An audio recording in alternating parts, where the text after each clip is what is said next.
Assalamu alaikum. Alors nous continuons toujours les applications liées à la cinématique du solide.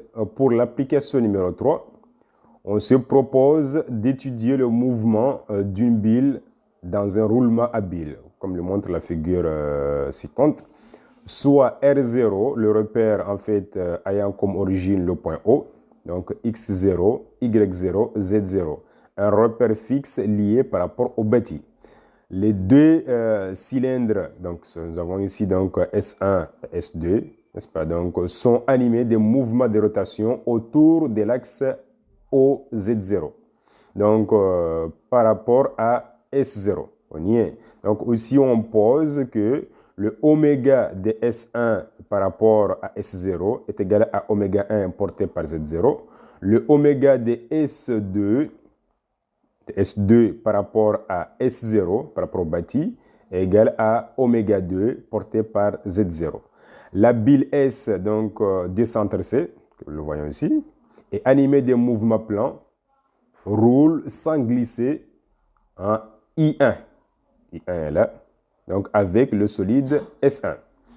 En I2, que vous le voyez ici en haut, donc avec S2, donc nous avons le grand cylindre que nous avons ici. Donc à ce mouvement correspondant à un torseur cinématique au point C. Alors le torseur cinématique en fait de S par rapport au bâti, donc a les caractéristiques suivantes. La vitesse instantanée de rotation, oméga de S par rapport à R0, donc est égal à oméga porté par Z0. Et la vitesse du point C appartenant donc, n'est-ce pas, du point C par rapport au repère R0 est égale à la vitesse grand V portée par Y1. Donc Y1 où? Nous avons Y1 là. Donc la vitesse du point C donc, sera parallèle par rapport à Y1. D'accord? Comme ça. Voilà. Alors, les valeurs V et oméga, ce sont des inconnus du problème. Ce sont des valeurs ici à déterminer. Alors, soit R1, donc le repère ayant comme origine O, ici X1, Y1, Z1, un repère tel que X1 est même direction et même sens que OC. C'est le vecteur qui est là, le vecteur X1. D'accord? Alors, on pose OI1 est égal à R1. OI2 est égal à R2. Ce qui est donc la distance OI1 est égale à R1. OI2 est égal au rayon grand R2, c'est-à-dire le rayon correspondant donc au cylindre S2. Le cylindre S1 a un rayon R1, le cylindre S2 a un rayon R2.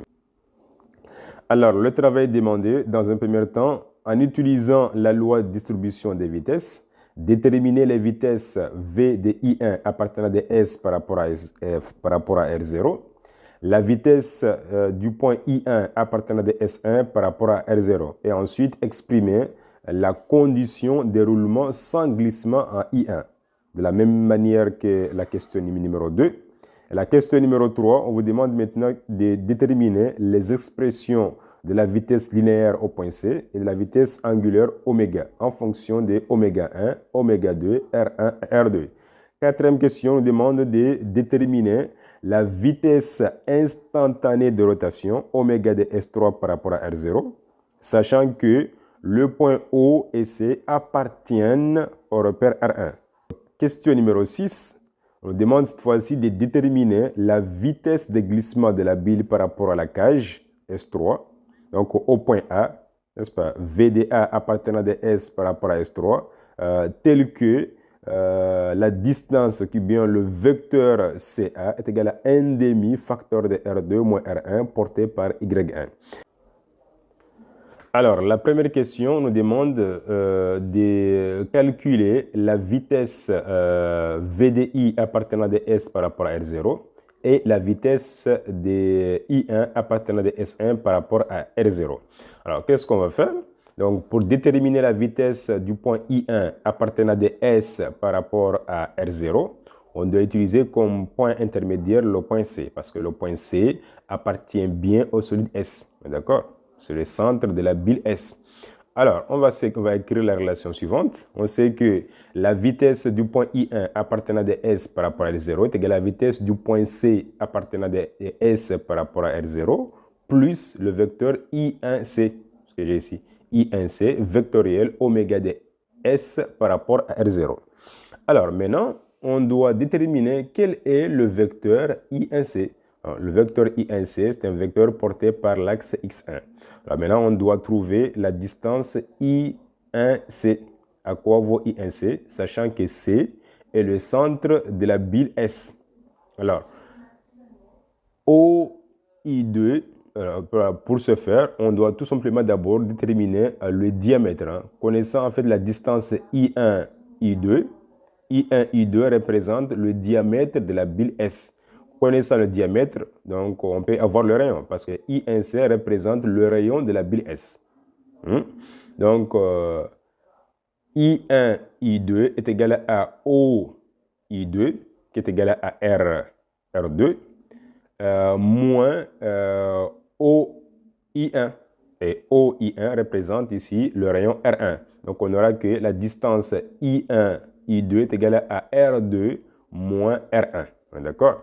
Maintenant, pour nous, R2 moins R1 représente le diamètre de la bile. Alors, nous, on veut le rayon. Donc, ce sera donc R2 moins R1 divisé par 2. D'accord, non? Parce que le rayon est égal au diamètre divisé par 2. Voilà, porté par rapport à X1. Alors, quelle est l'expression de la vitesse du point C appartenant de S par rapport à R0? Cette vitesse-là est donnée dans l'énoncé, est égale à V porté par rapport à Y1. On y est. Donc, on peut remplacer maintenant. Sachant que cette vitesse-là est égale à V porté par Y1. Le vecteur I1, C, on a dit que c'est égal à R2 moins R1 divisé par 2. On y est, porté par rapport à X1. Vectoriel, oméga de S par rapport à R0, d'après l'énoncé, est égal à oméga 1, est égal à oméga porté par Z1. Nous avons ici X1 vectoriel Z1 égal à combien? X1 vectoriel Z1, ceci est égal à moins, en fait, Y1, d'accord? Moins Y1, nous aura ici donc Y1, Y1, on peut mettre en facteur. Il va nous rester donc ici V, et là, donc, le résultat de ce produit vectoriel nous donne ici moins facteur de R2 moins R1 sur 2 porté par oméga. Voilà l'expression de la vitesse du point I1 appartenant de S par rapport à R0. Alors, maintenant, deuxième cas maintenant. On doit déterminer l'expression de la vitesse V de I1 appartenant de S1 par rapport à R0. Donc, c'est ce point-là. Donc, on va choisir maintenant. Le solide concerné ici, c'est S1. Donc, le S1 est là. On voit très bien que le point O est un point appartenant au solide S1. Donc, on va utiliser comme point intermédiaire pour nous, pour appliquer la loi de distribution de vitesse. On va l'appliquer par rapport au point O. On va écrire que la vitesse du point O, la vitesse du point I1 appartenant de S1 par rapport à R0, ceci est égal à la vitesse du point O appartenant de S1 par rapport à R0, plus I1O, d'accord, vectoriel oméga de S1 par rapport à R0. Or, on sait que le point O donc, est le centre de la liaison pivot entre S1 par rapport au bâti. Donc, cette vitesse-là égale au vecteur nul. Il va nous rester I1O. À quoi vaut I1O? Le vecteur I1O s'oppose par rapport à X1. Donc, la distance OI1 est égale à R1. On aura donc moins R1 porté par X1. C'est ce que j'ai ici.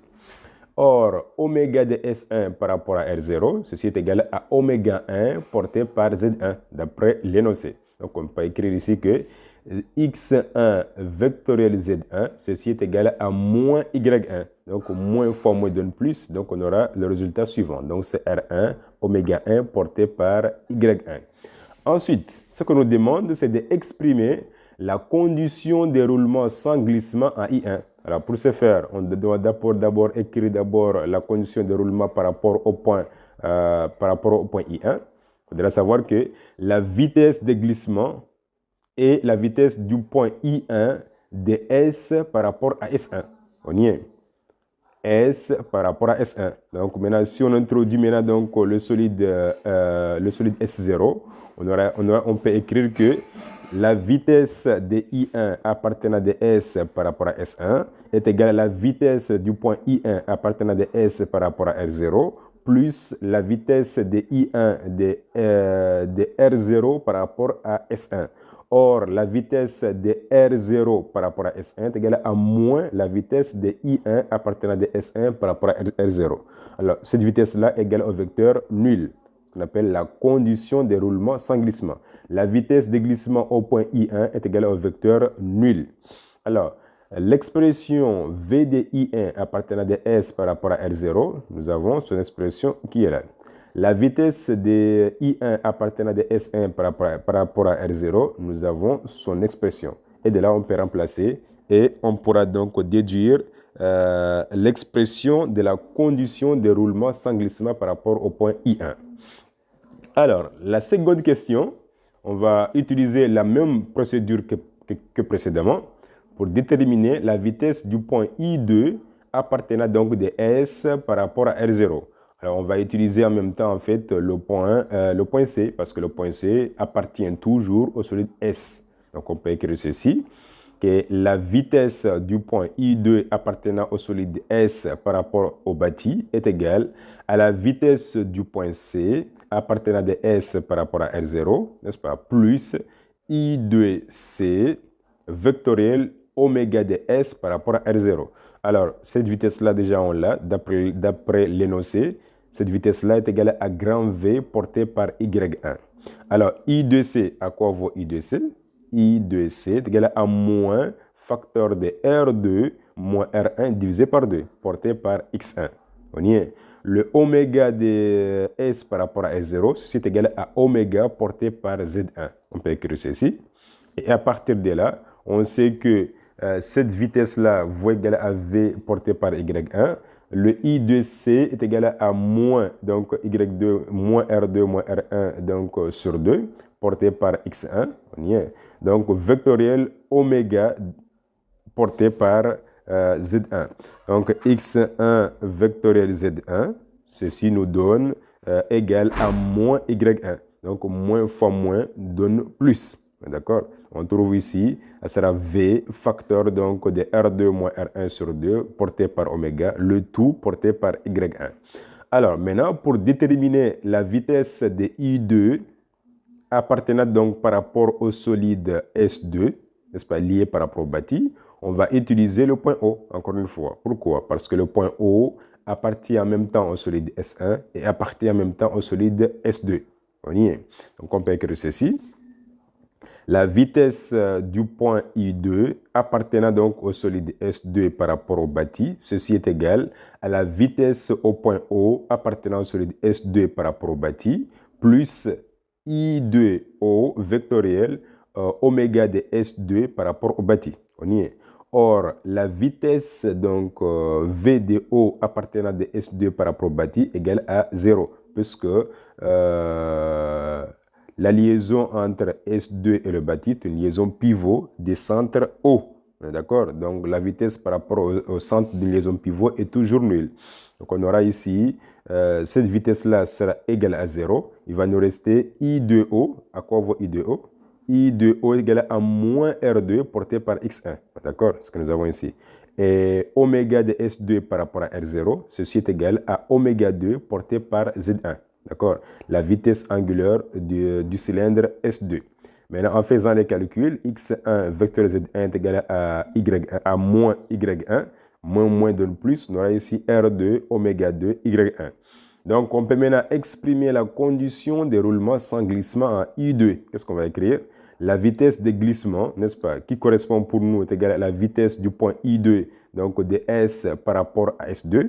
D'accord? Donc, c'est la vitesse donc, de S par rapport à S2, parce que le solide, en fait, S qui est là, roule par rapport à S2. D'accord? Donc, on va écrire que la vitesse de glissement, c'est la vitesse du point I2 appartenant de S par rapport à S2. Donc, on va introduire donc, S0. En introduisant S0 ici, on aura VDI appartenant de S par rapport à S2 est égal à VDI2 appartenant de S par rapport à R0 plus la vitesse du point I appartenant de R0 par rapport à S2. Or, la vitesse du point I2 appartenant de R0 par rapport à S2, ceci est égal à moins la vitesse du point I2 appartenant de S2 par rapport à R0. On y est. Donc c'est la condition de roulement sans glissement au point I2 revient à dire que la vitesse de glissement doit être égale au vecteur nul. Alors là, maintenant, on peut remplacer chaque vitesse par son expression. Et de là, on peut aboutir à l'équation correspondant à la condition de roulement sans glissement au point I2. Alors, la question numéro 3 nous demande de déduire les expressions de la vitesse linéaire V et de la vitesse angulaire oméga en fonction de oméga 1, oméga 2, R1 et R2. Alors, pour ce faire, on utilise les deux équations établies précédemment en utilisant la condition de non-glissement par rapport au point I1 et par rapport au point I2. On y est. Alors, à partir de là, en combinant ces deux équations, pour trouver la vitesse angulaire, donc on prend l'équation numéro 1 moins l'équation numéro 2, comme ça les vitesses donc VV sera simplifiée, et de là donc on pourra tirer oméga. Alors après avoir tiré la vitesse angulaire, donc vous revenez soit dans l'équation numéro 1 et l'équation numéro 2 pour remplacer l'expression de oméga par sa valeur, et de là vous pouvez tirer la valeur de V. Alors, après simplification, on trouve oméga est égal à R2 oméga 2 moins R1 oméga 1 sur R2 moins R1. Et la vitesse V est égale à R2 oméga 2 plus R1 oméga 1 divisé par 2. Alors, à partir de là, donc, dans l'énoncé, on nous a dit que la vitesse de oméga de S par rapport à R0 est égale à oméga porté par Z0. Et de là, nous, on peut aussi, à partir de là, déduire l'expression de la vitesse de rotation instantanée, oméga ds par rapport à R0. Et de là, donc, oméga ds par rapport à R0 est égal à oméga, donc avec son expression qui est là, portée par Z0. Et de là, en remplaçant l'expression, donc vous avez l'expression de la vitesse angulaire, l'expression de la vitesse linéaire du point C, ainsi que l'expression de la vitesse de rotation instantanée de S par rapport à R0, c'est-à-dire la bile par rapport au bâti. Alors, autre question. On demande cette fois-ci de déterminer la vitesse instantanée de rotation oméga de S3 par rapport à R0, qui est égale aussi à oméga de R1 par rapport à R0.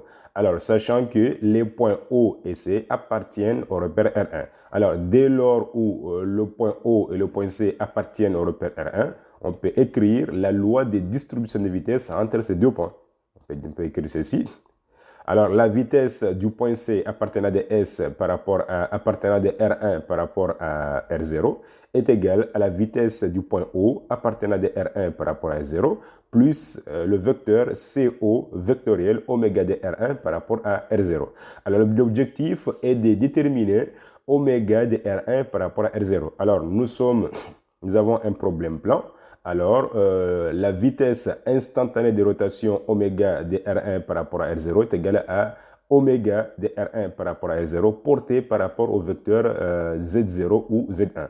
Donc, on peut écrire ceci, sachant aussi que la vitesse du point O, donc appartenant de R1 par rapport à R0 est égale au vecteur nul, parce que donc R1 est le bâti et en liaison pivot. Donc, du coup, cette vitesse-là, elle vaut égale au vecteur nul. Alors, on peut écrire que la vitesse VC de R1 par rapport à R0, on connaît donc son expression, c'est égal à V porté par Y1. Alors, ce vecteur-là est égal au vecteur nul, il va nous rester le vecteur CO. Mais le vecteur CO qui est là est égal au vecteur CI, qui est égal à R2 moins R1 divisé par 2, plus le vecteur I1O. Et I1O correspond au rayon R1. Alors, en tout, la distance CO est égale à R1 plus R2 moins R1 divisé par 2.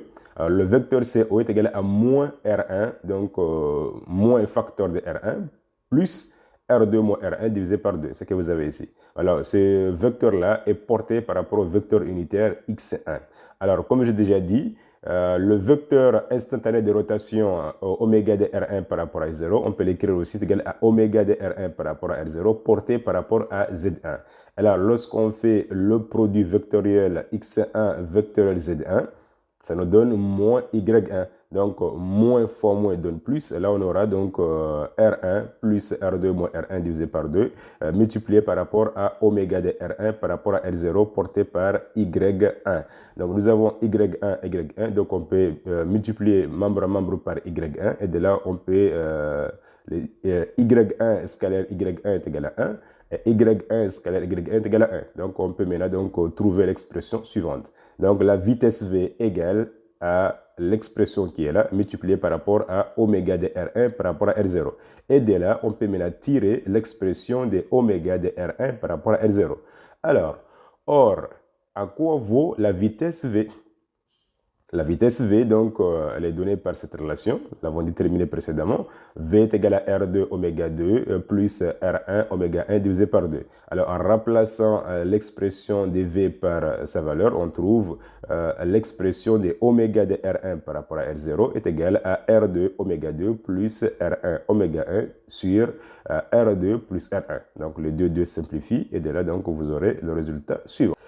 Alors, connaissant la valeur algébrique de oméga de R1 par rapport à R0, maintenant on peut réécrire maintenant le vecteur instantané de rotation, qui est la vitesse de oméga de R1 par rapport à R0, parce que nous avons sa valeur algébrique. Alors, on peut écrire ceci, que oméga de R1 par rapport à R0 est égal à oméga aussi de S3 par rapport à R0, qui est égal à oméga de R1 par rapport à R0 porté par Z0. Alors, oméga de R1 par rapport à R0, vous avez son expression qui est là. On y est. Très bien. Alors, autre question nous demande de déterminer alors la vitesse instantanée de rotation de oméga de S par rapport à S0, par rapport à S3 du moins. Alors, à partir de là, ce qu'on peut faire, on peut maintenant donc utiliser la composition des vitesses instantanées en introduisant ici le repère R0, c'est-à-dire le solide S0. On peut écrire ceci, que la vitesse instantanée de rotation, oméga de S par rapport à S3, en introduisant donc S0, on aura égal à la vitesse instantanée de rotation de S par rapport à R0, plus la vitesse instantanée de rotation de R0 par rapport à S3. Mais or, la vitesse instantanée de rotation de R0 par rapport à S3 est égale à moins oméga donc de S3 par rapport à R0. Alors là, on connaît l'expression de oméga de S par rapport à R0. On connaît aussi l'expression de oméga de S3 par rapport à R0. On vient tout de suite de l'évaluer. Alors, à partir de là, en remplaçant chaque vitesse instantanée de rotation par son expression, on aboutit à l'expression suivante. Et de là, on peut factoriser par rapport à Z0. Et à partir de là, on peut aboutir à l'expression de oméga de S par rapport à S3. Voilà. Dernière question maintenant, on nous demande de déterminer la vitesse de glissement de la bile par rapport à la cage S3 en A. Le point A se trouve ici. Alors, à partir de là, qu'est-ce qu'on doit faire? Comme le point C et le point A appartiennent donc au solide S, donc on peut écrire ceci en utilisant la loi de distribution des vitesses entre le point C et le point A, en disant que la vitesse de A appartenant de S par rapport à S3 est égale à la vitesse du point C appartenant de S par rapport à S3, plus le vecteur AC, d'accord, AC, vectoriel oméga de S par rapport à S3, ce que j'ai ici. Or, le point C représente le centre de la liaison entre S et S3. Nous avons une liaison pivot, donc des centres C. Du coup, la vitesse du point C de S par rapport à S3 est égale au vecteur nul. Donc, il va nous rester AC vectoriel oméga de S par rapport à S3.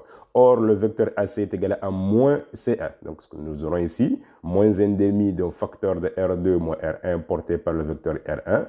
Alors, vectoriel, je remplace l'expression de oméga de S par rapport à S3. Vous avez son expression qui est là. On y est. Alors, on sait que Z0 est égal à Z1.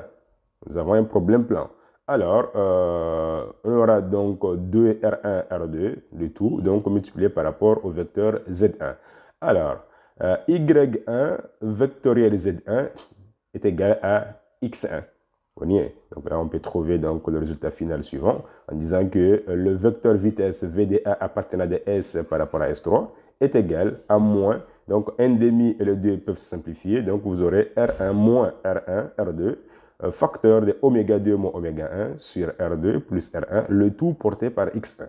Voilà, sur ça, donc, je vous remercie et on se retrouvera prochainement pour une nouvelle application liée à la cinématique du solide. Je vous remercie.